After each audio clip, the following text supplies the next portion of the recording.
In flight between San Francisco and Fort Wayne, it was clear that the kid across the aisle from me was flying alone, maybe visiting her grandparents or being shuttled from one divorced parent to the other.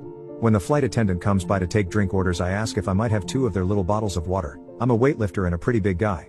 The attendant nods, then without missing a beat the kid gets a mischievous grin on her face and pipes up, "And I'll have 2 Cokes, please."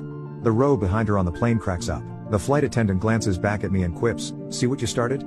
The kid beams. The airline had sat her alone in the row. I guess I can understand why, but it's a long flight for a kid alone. She's singing a catchy little tune to herself, and so when the drinks are delivered I decide to make conversation, asking her what she's singing. "Oh that," she says, clearly happy to have someone to talk to. "Well, Grandma's always surprised when I visit by plane. You know, how far you can come and how fast. I don't think they had many planes when she was little. I mean, seriously, they had a horse. Anyway, Grandma would tell me that she'd think of me from time to time and say to herself, 'I wonder where you are. I wonder where you are going.' Then she'd always add, 'Someplace important, I'm sure.' I made it into a song for us. I love my grandma. Right now I'm on my way to Grandma's house and I'm just singing that song to myself and thinking the same about her. I wonder where you are. I wonder where you are going. That's all." "Wow," I say, "that's really sweet. So, is it just you and Grandma, or is your mom or dad coming out later?" "Oh, everyone will be there and Mom's been out for 2 weeks already, making arrangements." "Arrangements?"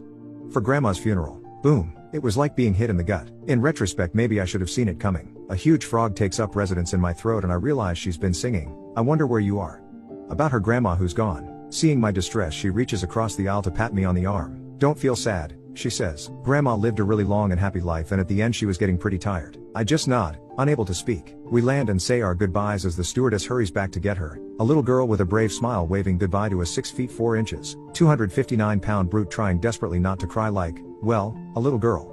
Away she goes, full of life and courage, singing her little song. Sometimes when I see a family at the supermarket or ice cream stand, I'll think of that kid and start humming her song. "I wonder where you are. I wonder where you're going. Someplace important, I'm sure."